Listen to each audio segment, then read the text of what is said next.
আচ্ছা, ক্রিকেটে একজন খেলোয়াড় কি আসলেই পুরো ম্যাচের হিসেব একাই বদলে দিতে পারে? একটা হাইস্টেক্স আইপিএল ম্যাচে কিন্তু ঠিক এমনটাই ঘটেছিল। সব হিসেব উল্টে দিয়েছিলেন একজনই। দিল্লি ক্যাপিটালস মুম্বাই ইন্ডিয়ান্সের বিরুদ্ধে বেশ বড় ব্যবধানেই জেতে, কিন্তু এই স্কোর দেখে পুরোটা বোঝা যাবে না। মুম্বাই দিল্লির সামনে ১৬৩ রানের একটা বেশ চ্যালেঞ্জিং টার্গেট রাখে। চাপটা কিন্তু ভালোই ছিল। রান তাড়া করতে নেমে শুরুতেই একেবারে বিপর্যয়। মাত্র ৮ রানেই দিল্লির দুটো মেইন উইকেট পড়ে যায়। টপ অর্ডার যখন নেই, তখন ঘরের মাঠে জয়টা তো প্রায় অসম্ভবই মনে হচ্ছিল, তাই না? ঠিক তখনই মাঠে নামলেন সমীর রিজভি, দিল্লির সেই ইম্প্যাক্ট সাব। তো এই ইম্প্যাক্ট সাব হলো এমন একজন প্লেয়ার যাকে ম্যাচের মাঝে নামিয়ে খেলার মোড় ঘোরানো যায়।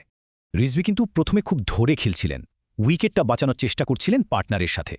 একটা পার্টনারশিপ গড়ার পর রিজভি আক্রমণের সিদ্ধান্ত নিলেন, আর সময়টাও বেছে নিলেন একদম পারফেক্ট। বোলার করবিন বসকে অ্যাটাক শুরু করলেন, প্রথম ২ বলেই মারলেন দুটো ৪। আর তারপর পরপর দুটো বিশাল ৬ মুম্বাইয়ের অ্যাটাককে একরকম ছাড়খাড় করে দিলেন। ভাবা যায় ১ ওভারে ২২ রান, ব্যাস এই ১ ওভারেই খেলাটা পুরোপুরি ঘুরে গেল। এটাই হলো তার প্রমাণ, কিভাবে একজন প্লেয়ার একাই খেলার মোমেন্টাম নিজের দলের দিকে টেনে আনতে পারে। এখানে কিন্তু শেষ না, আক্রমণটা চলতেই থাকল, আর দেখতে দেখতে হাফ সেঞ্চুরিও হয়ে গেল।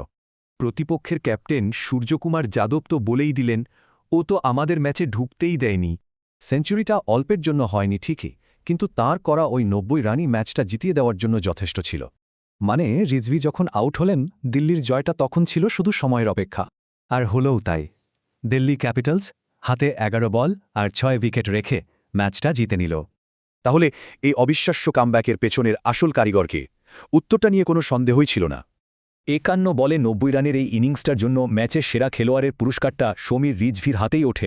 তাহলে কি এখন এটাই ভাবতে হবে যে দলের সবচেয়ে গুরুত্বপূর্ণ খেলোয়াড়টি হয়তো শুরুতেই বেঞ্চে বসে থাকে?